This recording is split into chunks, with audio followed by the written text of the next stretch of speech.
Mr. President. Senator from Minnesota. Mr. President, I rise today to address two issues. The first is what's before us. That's the Emergency Unemployment Compensation Extension Act.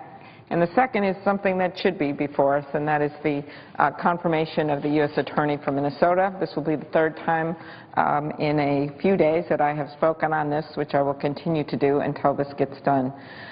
I rise today in support of the Emergency Unemployment Compensation Extension Act.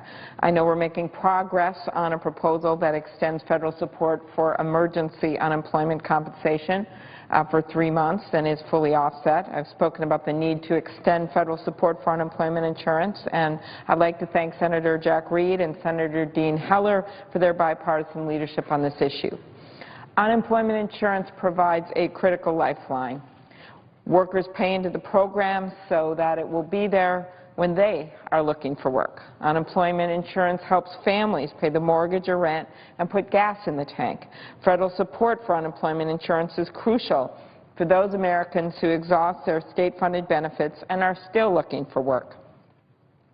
Throughout my time as the Senate Chair of the Joint Economic Committee, I've focused on the continuing problem of long-term unemployment. And last month, I issued a Joint Economic Committee report that makes the clear economic case for extending federal support for unemployment insurance, which keeps those Americans afloat, those Americans who are continuing to search for work. The long-term unemployment rate now stands at 2.5%, nearly twice as high as when these benefits expired during the last recession. We already know that the consequences of allowing the federal benefits to expire are not good. At the end of last year, 1.3 million workers lost all unemployment benefits, and another 3.6 million jobless workers could lose their benefits this year. In my home state, roughly 9,200 people lost benefits at the end of last year, and about 65,000 workers could lose their unemployment insurance by the end of this year. Now is not the time for Congress to cut off extended unemployment insurance for those people who have been actively looking for work for more than 26 weeks.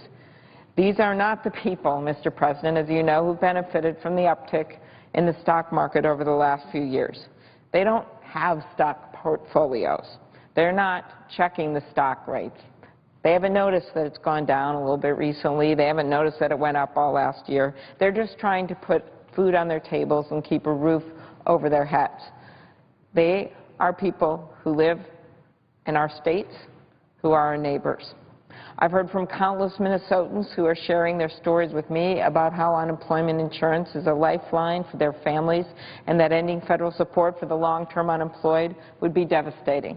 I'm sharing some of these letters because they tell the stories of hard-working Americans who are doing their best to look for work and support their families.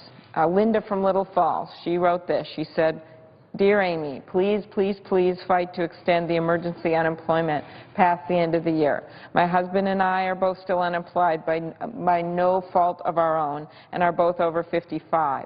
We're having a very difficult time finding employment, and to stop this program would be devastating for us and many others that we know. My husband was at his job for 37 years, and they closed the doors. And I made more than some of the more junior people in my office, so I was let go first." Think of that, a couple. The man working at his job for 37 years. The woman more senior saying she was let go because she made more money than others in the office. She ends by saying, "Please help to get this extended. I feel like the people who are still left jobless are being forgotten. Thank you." Second letter, Donna from Prior Lake. She says this, "Having worked for over 30-plus years of my life, I am currently unemployed. I have applied for over 300 positions during the last 6 months. I do not expect a handout, but I was really disappointed when I found out that I could no longer receive unemployment insurance after the 28th of December. It's not that I am not trying to work or that I am not looking for a position, but I am 55 years old and my full-time job right now is to find a job. I'm looking for temporary, full-time, part-time, contract work. I would like to know that my Congress people are doing the same for me." Donna, 30-plus years of working. She's 55 years old. She's applied for over 300 positions. That's who we're talking about here, Mr. President.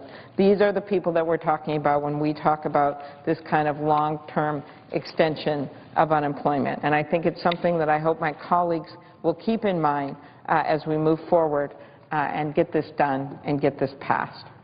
Now I'd like to turn to another matter, and the only thing these two things have in common, I would say, are they both are kind of victims of stalled out situations of gridlock. And the second one is about one person, but it's not really about one person. It's really about a system of justice, and it's really about a decision on the part of the United States, part of our founding fathers, a part of our Congresses going way, way back, that we would have a U.S. attorney in most states in this country, that we would have a U.S. attorney that would be charged with enforcing the federal laws, that the Congress would have a role in deciding who that U.S. attorney would be, that the President would recommend, would appoint someone, and then the Congress has the job of simply deciding if that person is qualified or not for the job. But it's not even just about one person or one system of government. It's also about the people that work in the U.S. Attorney's Office. In the case of the District of Minnesota, over 100 people, over 50 people who are prosecutors working in the office who deserve to have a full-time leader in the U.S. Attorney's job. For 2.5 years, Mr. President, 888 days, I count each day, Minnesota has not had a full-time U.S. attorney. It's a modern-day record. During those years, from August 2011 to August 2013, B. Todd Jones was responsible for doing two jobs.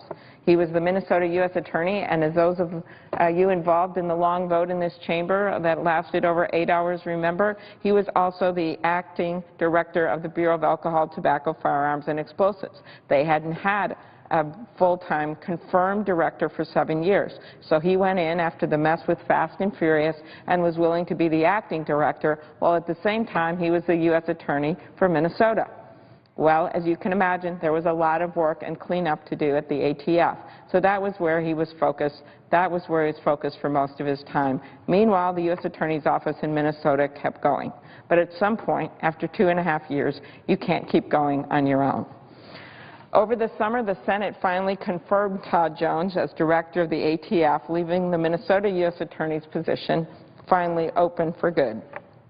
Even before the confirmation of Todd Jones, Senator Franken and I, upon the recommendation of our bipartisan U.S. Attorney Advisory Committee, had already recommended Andy Lugar, a respected litigator and former assistant U.S. attorney, to fill the position.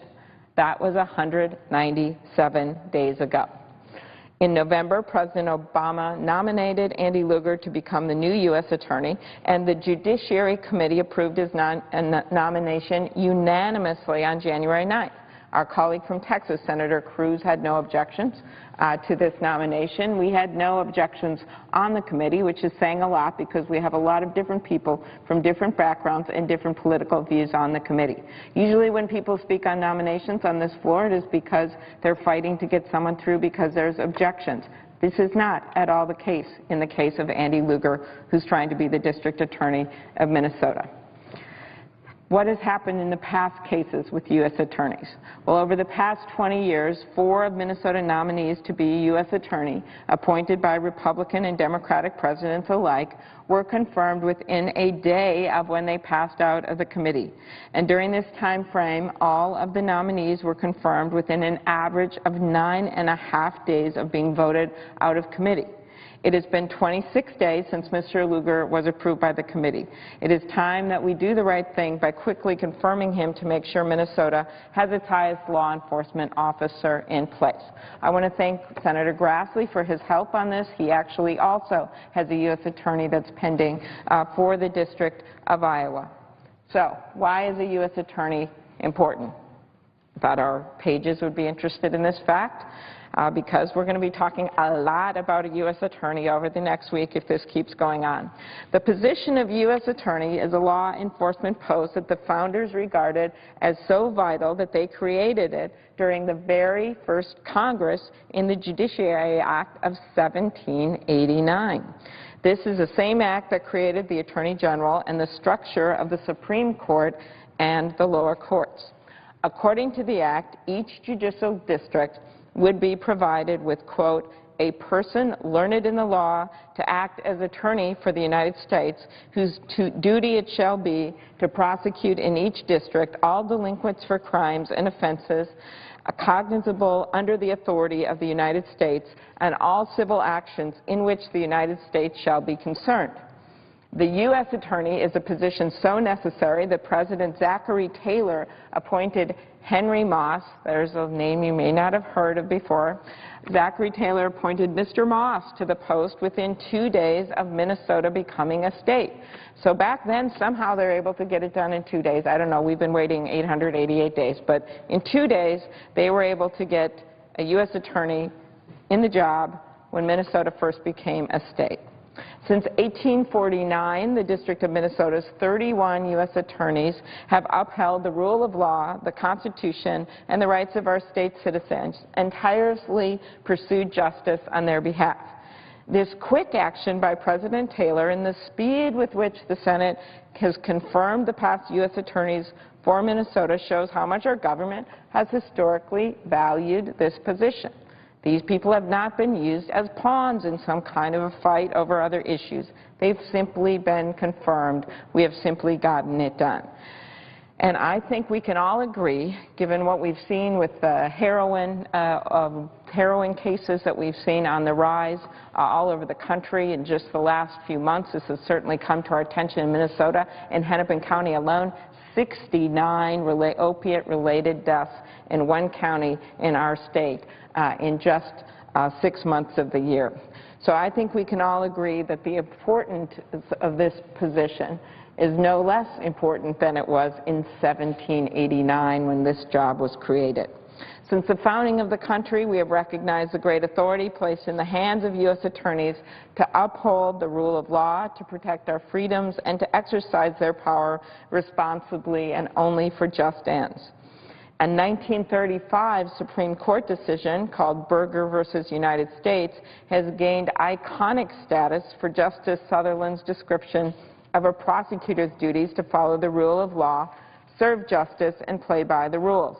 Justice Sutherland so aptly wrote, "The United States Attorney is the representative not of an ordinary party to a controversy, but of a sovereignty whose obligation to govern impartially is as compelling as its obligation to govern at all, and whose interest, therefore, in a criminal prosecution is not that it shall win a case, but that justice shall be done.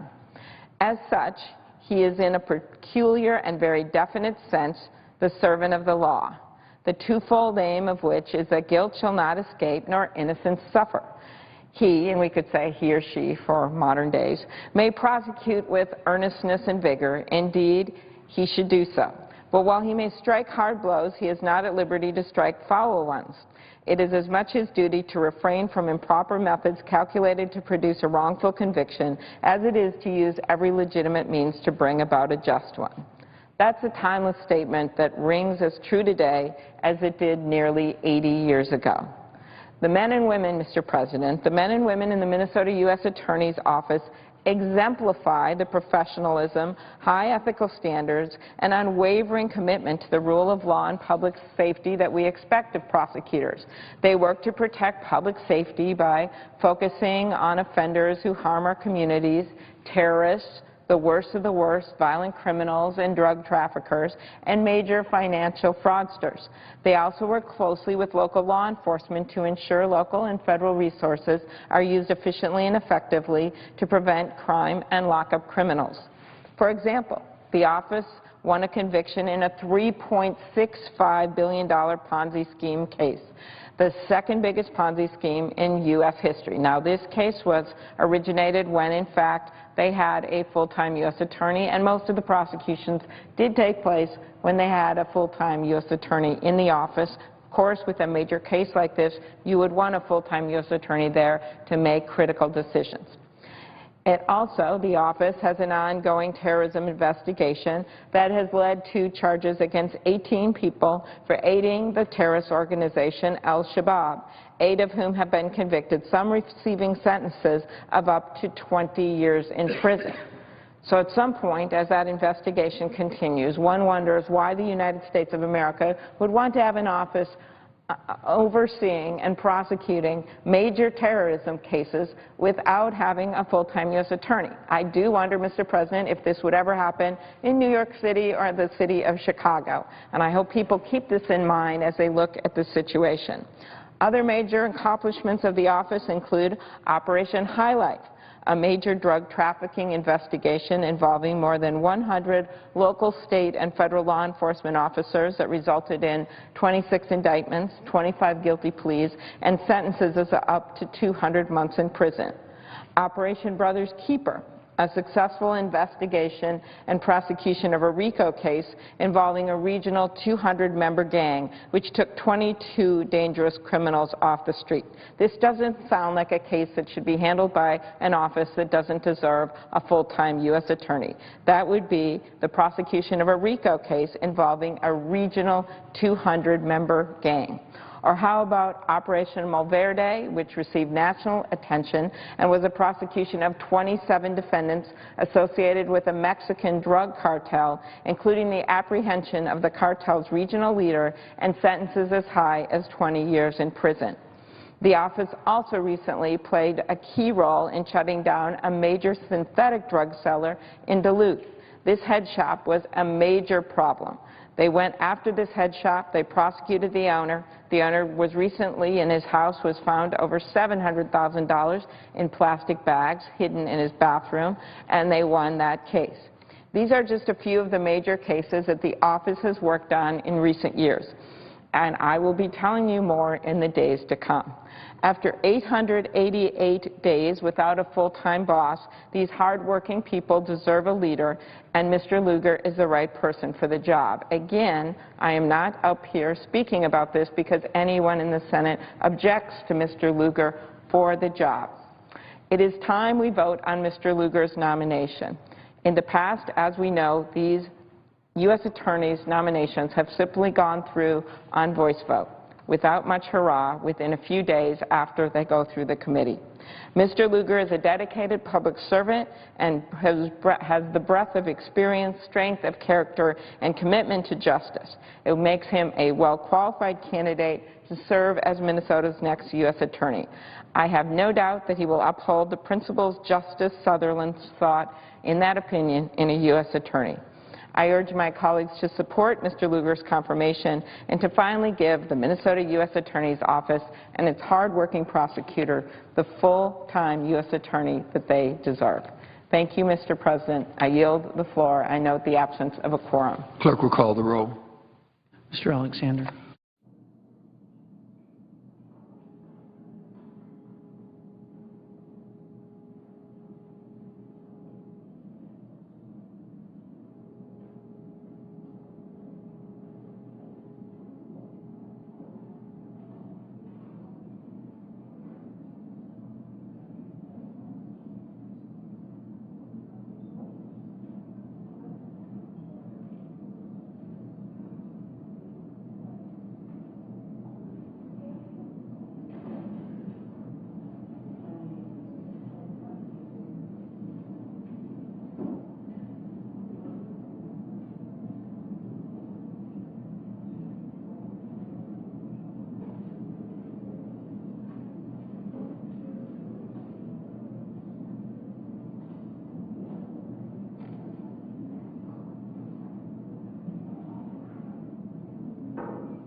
Podium number, yeah. Water.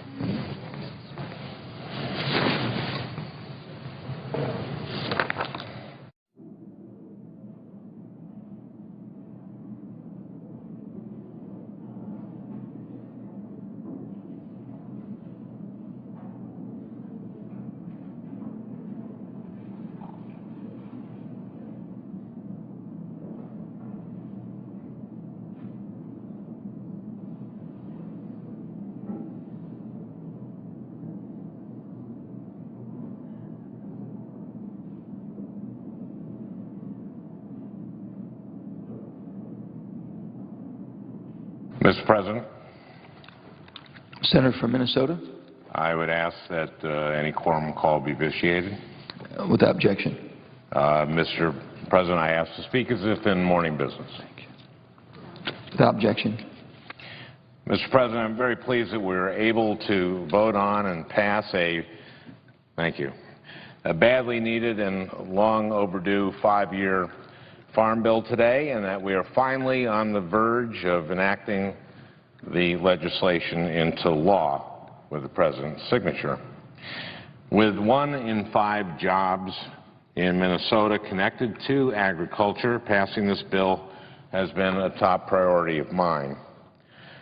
I've been working on it for over 2.5 years, along with a large number of my colleagues, and I've gone all around Minnesota talking to farmers and businesses, and they tell me not only did they want a 5-year farm bill, but they needed a 5-year farm bill so that they could plan for the future. Well, we've finally gotten it done. There are so many important pieces to this bill, Madam President, and I want to speak about a few of them today.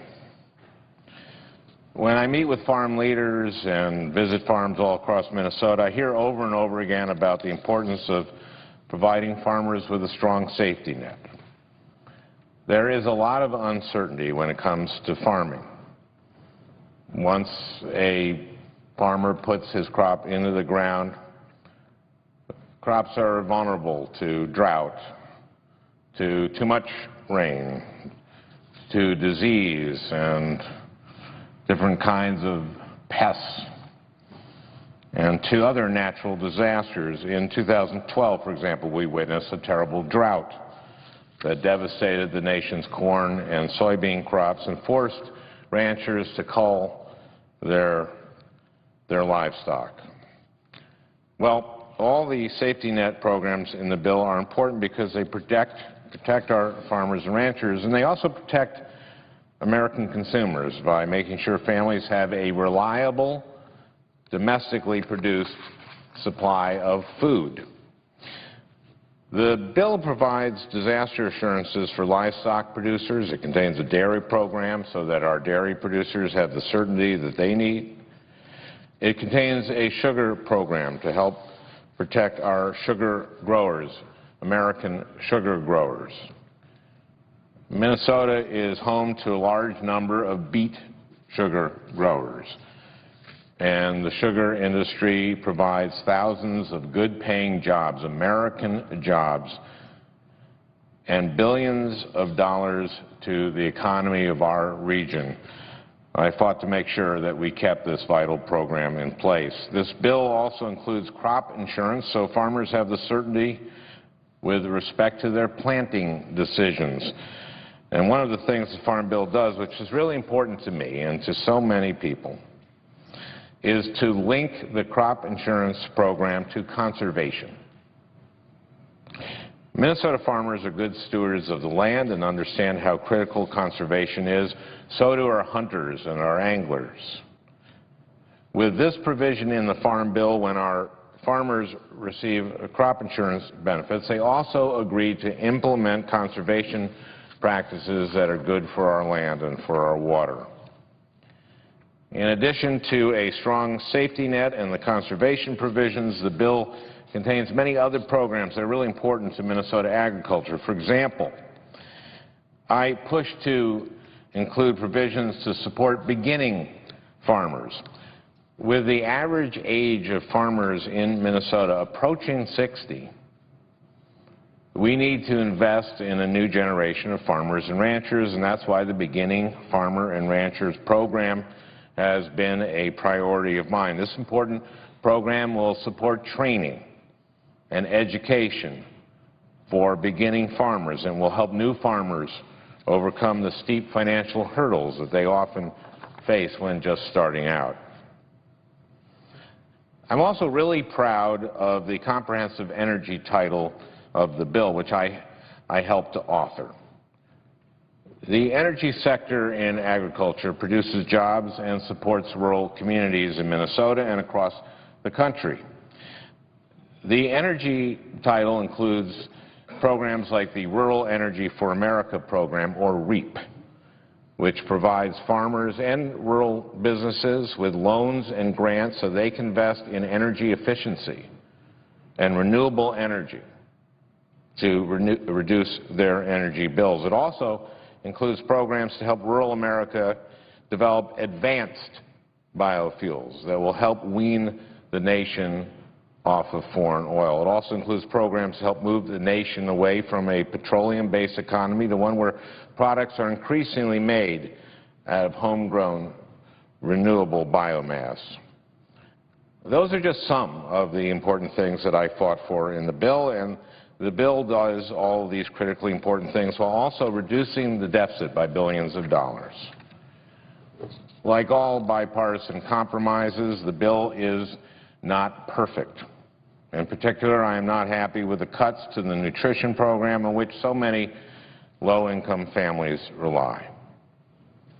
I am somewhat relieved that in the end, these cuts were closer to what was in the original Senate bill than the draconian cuts that the House of Representatives had called for and passed in their bill. I appreciate the tough job, though, that my colleagues had on their hands to arrive at a final compromise. At the end of the day, this is an incredibly important piece of legislation that I and many colleagues on both sides of the aisle have been working to get over the finish line. I'm pleased that we have finally come together to pass a bipartisan 5-year farm bill that will make needed reforms and give farmers the certainty they need to plan for the future. The bill we have passed will not only support rural America, but our entire nation. Thank you, Madam President, and I would suggest, unless the senator from Wyoming would like to pick up right now, would you, Senator? Madam President. Senator from Wyoming. Thank you, Madam President. Madam President, last week President Obama came to Congress and delivered his State of the Union address. He admitted that under the Obama economy, too many Americans are still out of work. Now, the President didn't admit that his policies were to blame, but he did promise to act. He said, wherever and whenever I can take steps without legislation to expand the opportunity for more American families, he said, that's what I'm going to do. It's what the President promised all of us, promised the country last week. Well, I believe, Madam President, the President could start by coming clean about how his health care law is hurting jobs and harming middle-class Americans. Just this morning, the Congressional Budget Office put out their estimate that the President's health care law will reduce the number of full-time workers by 2.3 million people through the year 2021. Now, that includes people who will lose their jobs, people who will have their hours cut, and mostly people who will just decide not to work. This is one of the perverse incentives in this terrible law. It actually encourages able-bodied people to not work. We're already faced with the lowest labor force participation rate we've seen in 35 years.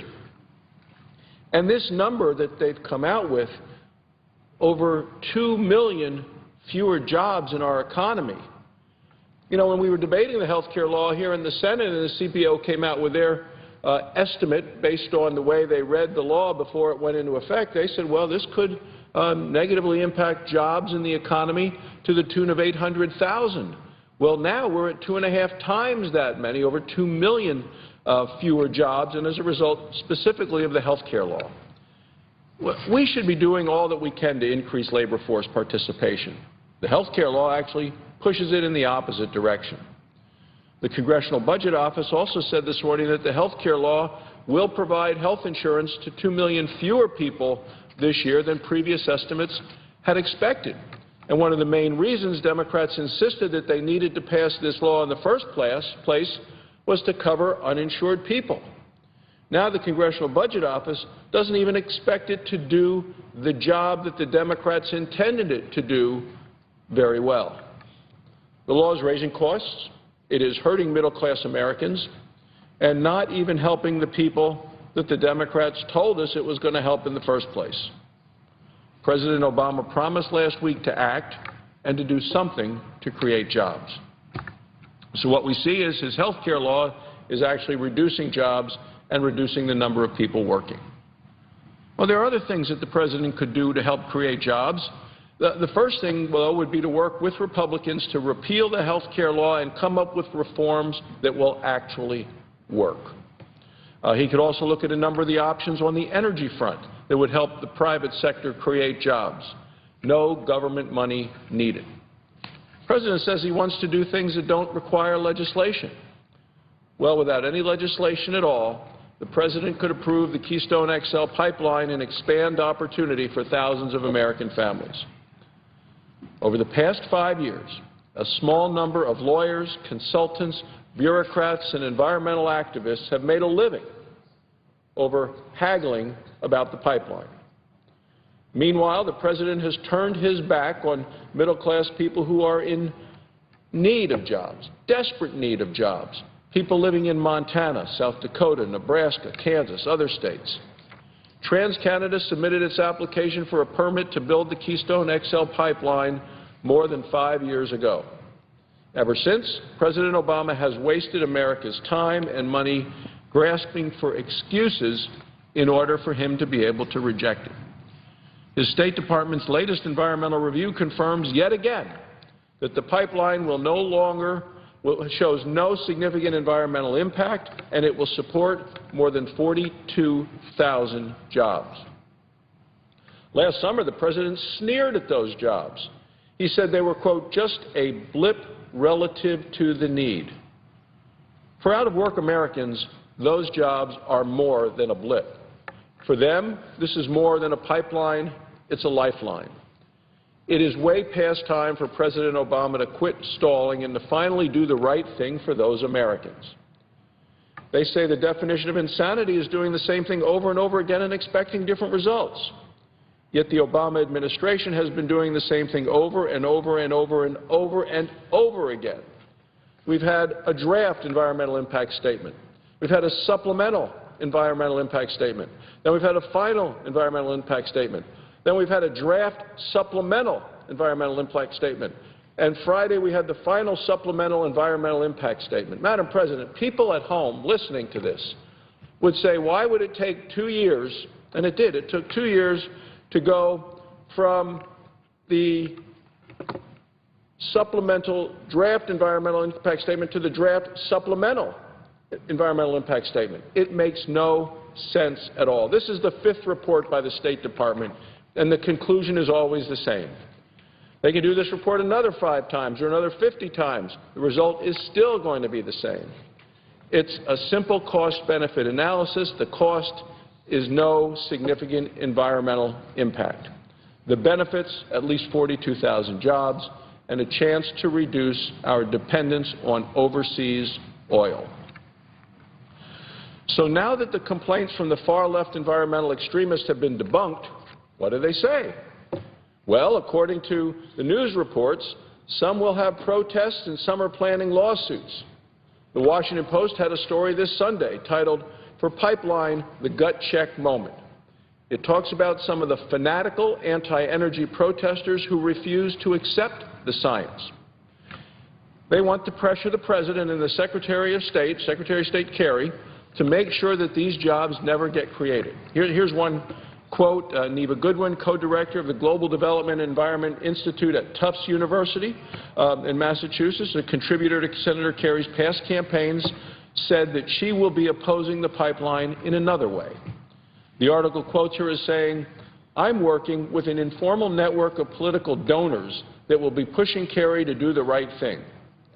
Political donors and activists on the left are committed to killing this pipeline, regardless of the science, regardless of the middle-class jobs, and regardless of what's in the best interest of the country.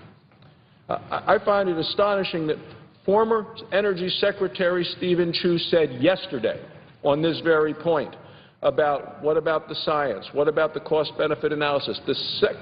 President Obama's former Secretary of Energy said yesterday quote, "The decision on whether the construction should happen was a political one, not a scientific one."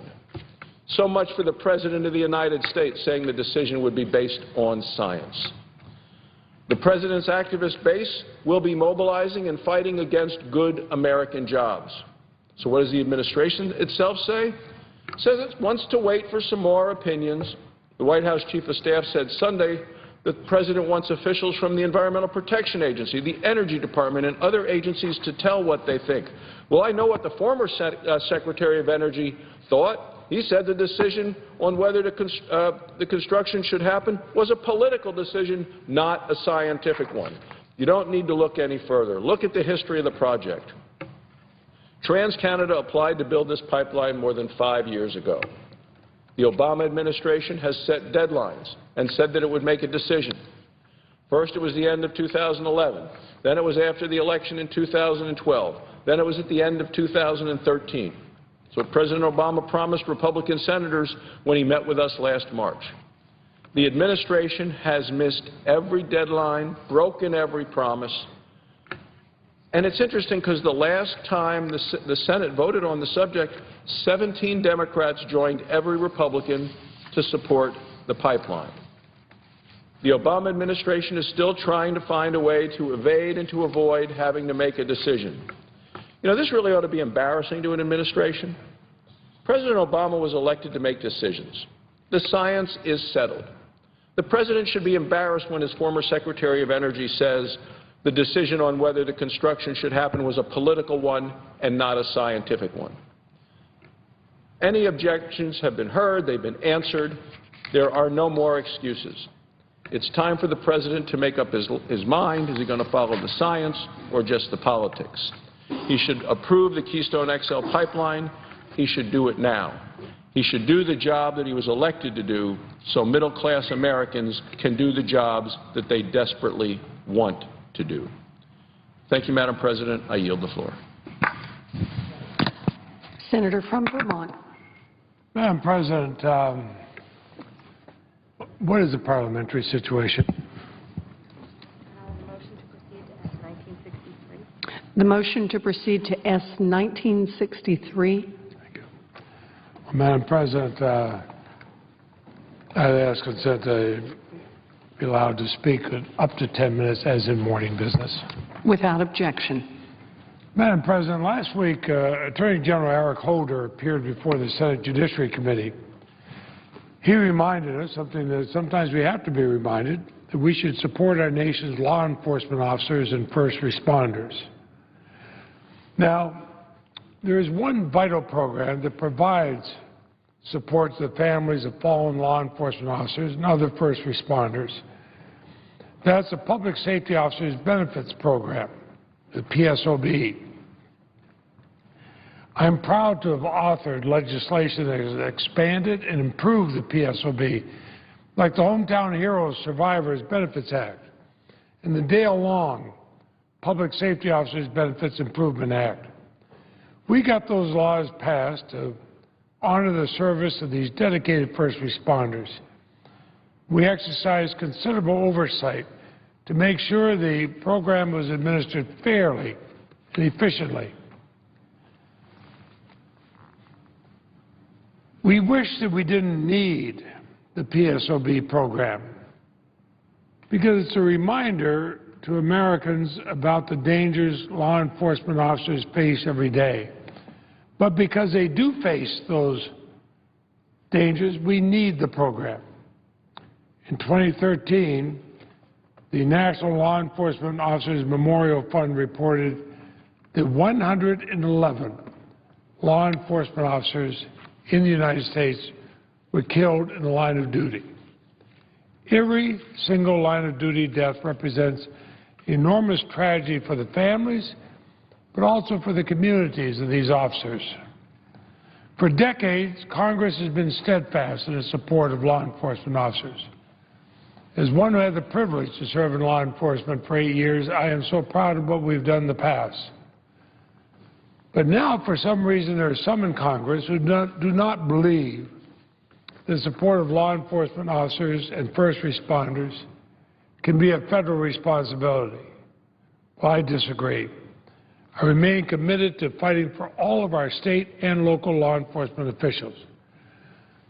Last fall, the Senate Judiciary Committee reported two important bills to support our nation's law enforcement officers. Both bills would help protect the lives of law enforcement officers. Both have been approved in this body for immediate passage by every single Democratic senator. Unfortunately, there are some Republican senators who continue to obstruct passage of both bills in the Senate. I worry that some are putting ideology ahead of the safety of our law enforcement officers.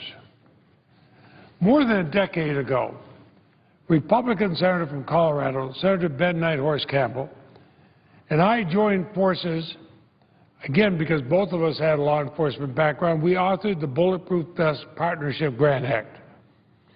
We worked across the aisle. We got both Republicans and Democrats to support us. We created a grant program that has assisted state and local law enforcement agencies in purchasing more than 1 million protective vests. In fact,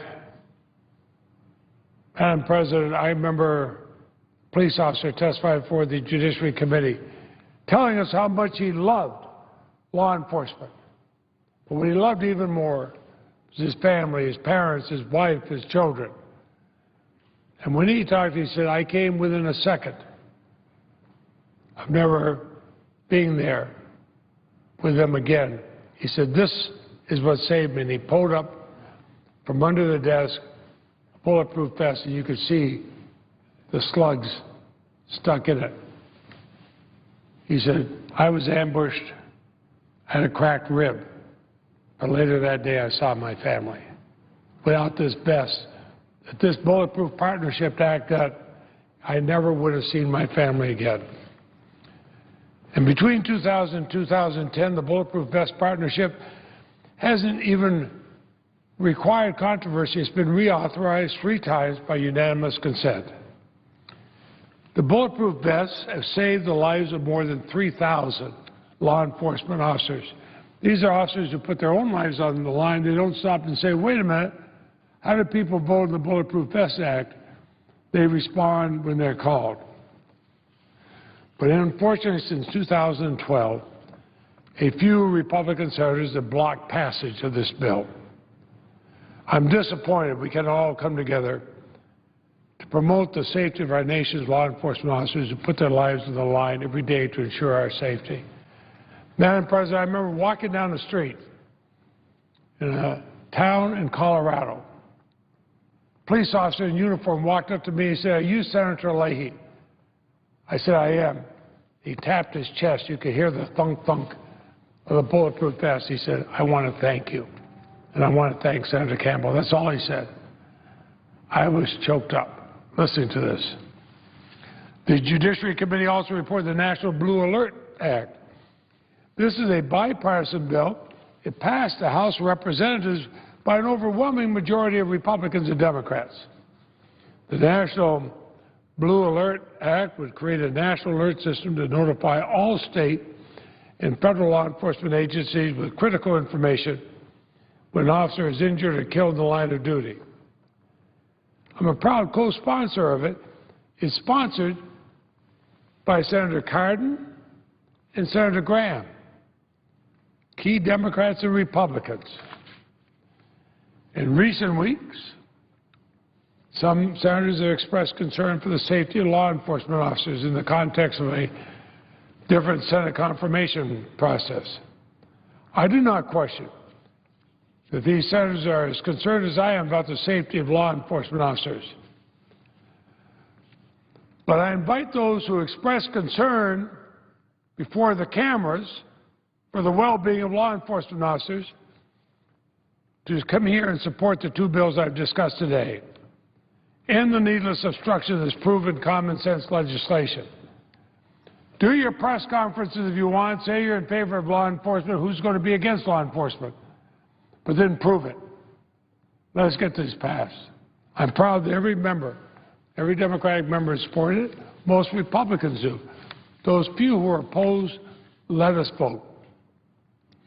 In coming weeks, as the Senate moves closer to recognizing our nation's fallen law enforcement officers during National Police Week in May, I intend to come to the floor. I want to seek unanimous consent to pass these long-stalled bills. If senators want to oppose them, fine. Vote against them.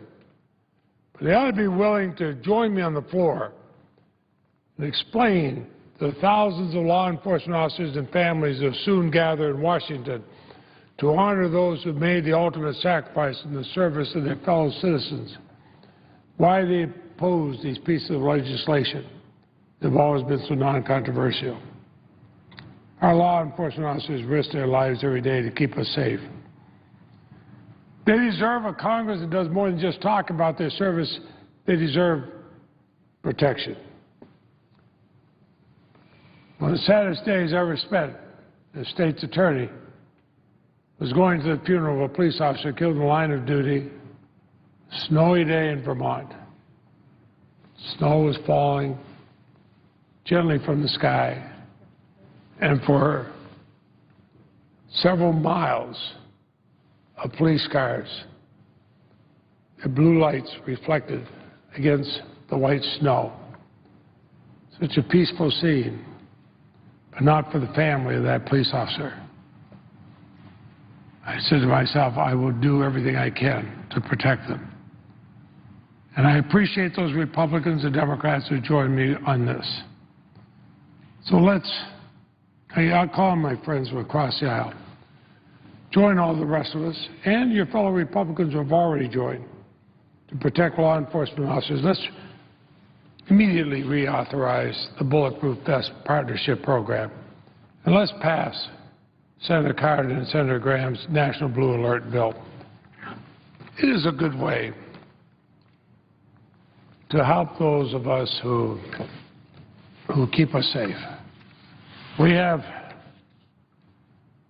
many, I know, in my office who work on this. I mentioned Matt Verxis, who background is at the Vermont Law School, that some in this body are well aware of, like our distinguished Senate parliamentarian. But I also appreciate all those police officers. I have no idea what their politics are, who come and said thank you to those of us who supported this. It's such an easy thing to do. It should be non-controversial. Let's go back to the days when we had something non-controversial. Let's just pass it. Let's make these officers safe again. Madam President, I yield the floor to my dear friend, so I will not suggest the absolute quorum. I yield the floor, and I yield back whatever time I have. Madam President. Senator from Indiana. Madam President, I returned to the Senate in 2011 to tackle what I believe to be the greatest challenge facing our country. And I've devoted much of my first 3 years in this return term working to achieve a debt reduction agreement that would put our nation on a path to fiscal health and fiscal responsibility. I've been involved with discussions for endless hours and days and months with my colleagues from both sides of the aisle, Republicans and Democrats, with the administration, with outside groups, over trying to put together a long-term debt reduction plan, deficit and debt reduction plan that will put us on the path to fiscal health, to find a way forward to deal with our ever-mounting debt. I'm committed to working with my colleagues and the administration on this issue because I believe ultimately the most important thing we can do for the future of our country, for future generations, the most important legacy we can leave during our term of service here is to solve our nation's fiscal crisis. Now, recently, we've heard relatively little about this, despite efforts that have been ongoing for the last 4 to 6 years. We have not come to a resolution. We have not come to an agreement which puts us at the beginning of a path to resolve this problem. And yet each year it mounts, it dramatically increases, our debt increases, we continue on deficit spending, and even though we've made a few efforts to reduce that deficit spending to half of what it's been, at least for this coming year, based on the sequester and the implication of that, it's also clear that this is temporary, and it's also clear that whether we've reduced it in half or not, the other half still amounts to more than $500 billion of excess spending, driving our debt higher and higher. Now, I'm privileged to serve as the senior Republican senator on the Joint Economic Committee. And so we spend a fair amount of time looking at what the projections are for the future and how it ought to shape our actions here in the Congress, as well as how we should work with the administration in terms of dealing with this issue. I was anxiously awaiting the Congressional Budget Office, a nonpartisan group, deals with numbers, not with politics, at least it's supposed to. They bring about their annual budget and economic outlook. That was released today. And looking at that is shocking. Never has my conviction been stronger than today when I read this outlook that was just released. It addresses issues that are important for all of us. But when I read this report, I was stunned at the results. And I'm just going to talk about the top 10 here. But if this is not a siren call to us to refocus our efforts on this issue, we're going to regret to the end of our lives not having taken action to begin the process of getting this country's fiscal responsibility and health back in order. Let me share these findings. Again, this is the Congressional Budget Office, a nonpartisan group established by this body to deal with numbers and give us facts and projections from economists who give us the opportunity then to look at how we shape policy. Pick up another microphone, please. My apologies. Dropped a piece of We paper. just want to make sure we've got this. I thank you very much. I was glad you weren't about to shut me down. No, not at all. Thank you.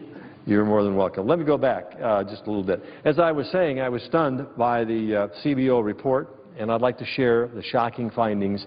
And I hope every member of this Congress will look at this. I'm going to distribute it on behalf of the Joint Economic Committee so that we have access to this.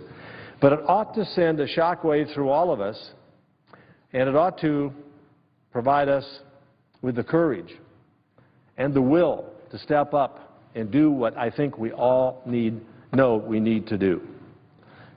Finding number one, the national debt has exploded over the last several years. Gross federal debt in 2014 is projected to reach $17.7 trillion, which is a figure larger than our entire economy and an increase of over $7 trillion in just the last 5 years under this president. And point number two, an additional $1 trillion in deficit spending will occur. And while CBO has lowered this year's deficit projection slightly, it expects a cumulative deficit to be $1 trillion larger than last year's projection. Last year was startling enough. Now we learn, after a year of sequestration, holding down spending, speeches on this floor saying we're getting control of this, CBO comes along and says the cumulative deficits over the next, from 2014 to 2023, will be $1 trillion larger than they thought just last year. And so while we're congratulating ourselves for holding down spending, we're told that we're adding $1 trillion more than was even projected, anticipated last year. Now we're dealing with the Affordable Care Act, or so-called Affordable Care Act, yet is to be proven to be affordable. CBO says that Obamacare will reduce the number of full-time workers by 2.3 million people through 2021. At a time when this was sold as a plan to put Americans back to work, as something that would reduce our deficit because we would get control of out-of-control health care spending, we are told by the CBO, Congressional Budget Office, that the number of full-time workers will decrease by 2.3 million. And this, again, is a significant increase from the last estimate of 800,000 during the same time period. So we've gone from 800,000 projection not that long ago to 2.3 million. Point number 4, mandatory spending, particularly our health and retirement security programs, are crowding out all other priorities. The Congressional Budget Office, once again, has said that as we look at our total budget, the mandatory spending continues to crowd out all other spending priorities. This figure stood out and stunned me because it's the first time I've seen such an extraordinary jump in the mandatory spending percentage of our total spending. Mandatory spending, CBO says, and interest on the debt is projected to consume 94% of all federal revenues 10 years from now, squeezing out funding for all other priorities. Squeezing out, eliminating. You know, we're entering the season here when interest groups from our state come with, many with creative and innovative ideas as to how they could better spend or spend more money on their particular program. And I have to tell them when they come in and say, you know, we're here to encourage you to increase spending for medical research at NIH, National Institutes of Health, or we're here to have you understand how important the scholarship grants, the Pell Grants, and others are necessary for our enrollment of students in our states. We're here to talk about the need to improve our infrastructure, to pave our roads and fill potholes and build bridges and repair bridges and establish new infrastructure for the movement of water and sewage treatment, and on it goes. And you can go right down the list of literally hundreds of requests as to how tax dollars ought to be spent to better improve our states, to better improve our health, to better improve our education, to better improve a whole number and whole range of things, including support for our national security. And I have to look them in the eye and say, you know, every year we have a smaller pot of money percentage-wise of our budget to apply to all these discretionary spending programs that Congress has to approve every year. And I said, you know, I'm really not here to argue about whether money to National Institute of Health is more important than money to education grants or money for infrastructure development or any other endeavor that the federal government is involved in. I said, because all of these are going to be every year faced with less money to fund these programs. Now, some of these ought to receive less, and some of them ought to be closed, and the waste and fraud ought to be eliminated. But nevertheless, there are essential functions that need to be funded. And they won't be able to be funded adequately, and it'll continue to shrink as the mandatory spending runs out of control. But to think that of all the revenue, all the tax dollars that come into the Treasury 10 years from now will accumulate and be spent, 94% of which will be spent on programs that we have no control over and won't be available for any of the things I mentioned in dozens, if not hundreds, of more programs, is simply unsustainable.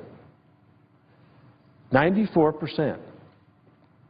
6% left to provide for our national security and national defense, our institutes of health, education, infrastructure development, manufacturing innovation, research and development, you name it. CBO also said Social Security is in jeopardy. They project that Social Security will continue, and I'm quoting, to run cash flow deficits every year during the next decade. And the Disability Insurance Trust Fund will be insolvent, they said, by 2017. That's 3 years away. Let me repeat that. The Congressional Budget Office said at the current rate, Social Security Disability Insurance Trust Fund will be insolvent in 3 years. They also said mandatory spending on health care programs is exploding. We've heard it said on this floor, and we've seen it mentioned in the State of the Union address and by the administration numerous times, that we're getting control of our exploding health care costs through the Affordable Care Act. In 2013, the federal government spent $861 billion on Medicare, Medicaid, and other major health care programs. This year, the collective cost is expected to reach $933 billion, and then nearly double by the year 2024 to $1.8 trillion. I don't call that getting control of our health care costs.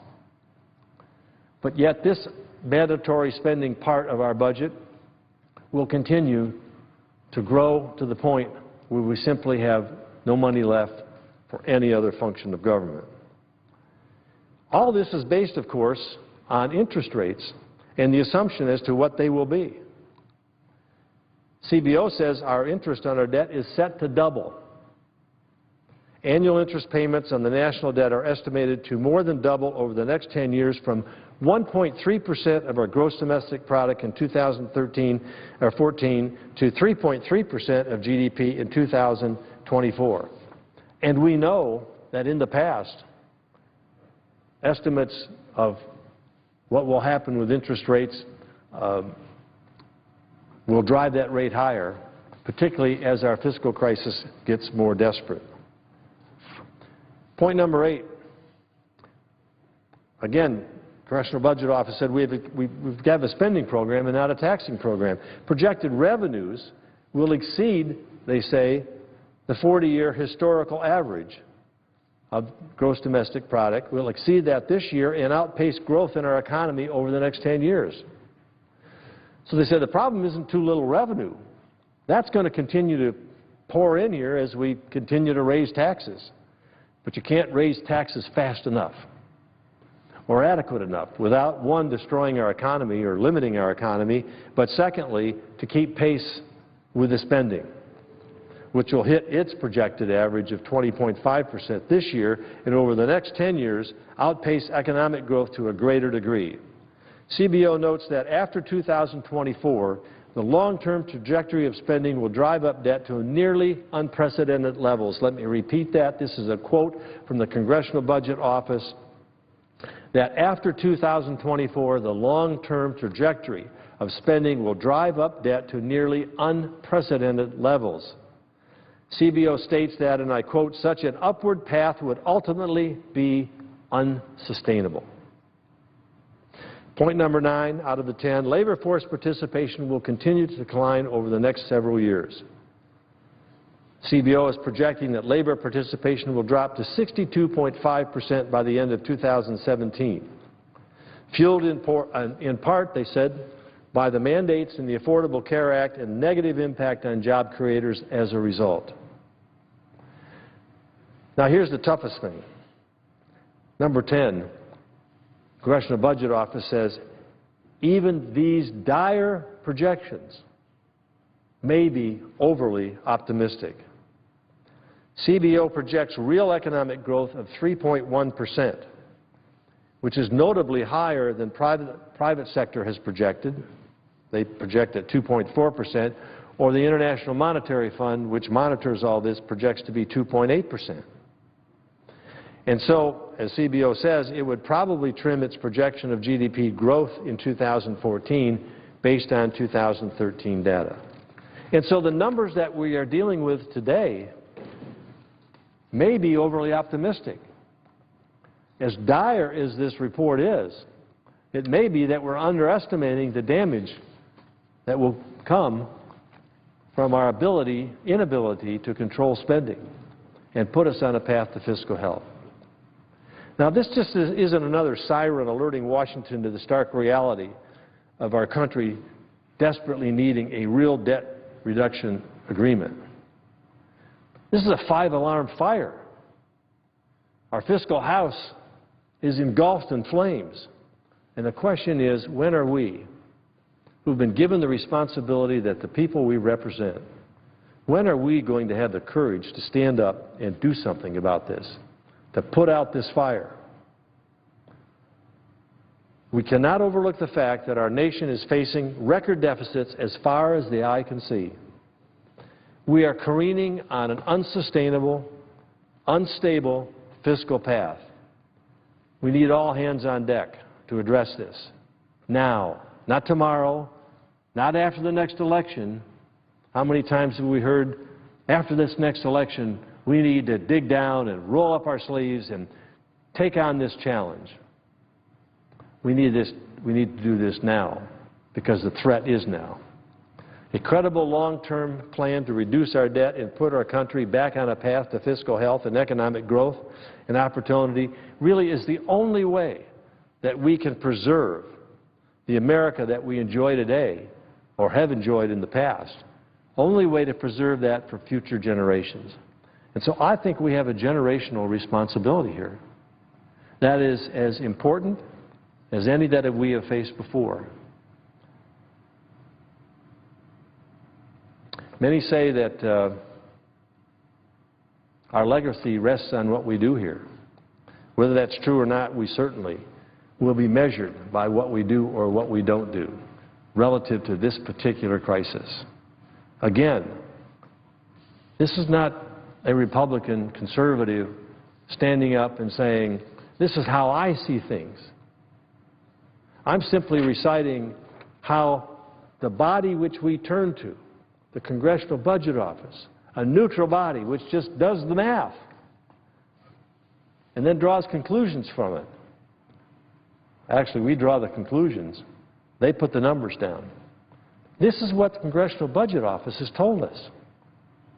These are stunning numbers, much more than any of us anticipated. I think we've been in a little lull here, thinking, well, we've got things under control. We had sequester. That was kind of messy, but did save some money. And now we have a budget, and we're going forward, and we're back to regular order. What's regular order? Regular order is continuing to spend more than $500 billion more than we bring in revenue. Raising taxes, according to CBO, that's not going to solve the problem. That just hinders economic growth. And so those of us on both sides of this body here that have worked to address these issues now, not later, those of us that have worked with the administration, and I was part of a small group working with the administration over a 7-month period of time, with the President directly and with some of his top advisors, to try to put something in place, as modest as it was, or as it seemed to end up being, and not even able to complete that. That burden, that responsibility, that legacy rests on our shoulders, that duty rests on our shoulders to acknowledge these facts, acknowledge these numbers, and to understand what impact it's going to have on the future of this country. Our children, grandchildren, everybody's children and grandchildren, and perhaps even our generation. And so I will be distributing this report from the Joint Economic Committee, which is a bipartisan committee. I happen to be the senior Republican senator, but it equally staffed and equally led by those from the other party. So I'm hoping we can work together. I'm hoping this sends out yet another alarm, and we just won't simply rest on the fact that we've made a baby step here in terms of getting some control over our spending. But as we turn around, like a little grass fire over here that we put out across the street, while a 5-alarmer is burning away, blazing away, and we're saying we'll deal with it later. We can't deal with it later. We must deal with it now. Madam President, I yield the floor.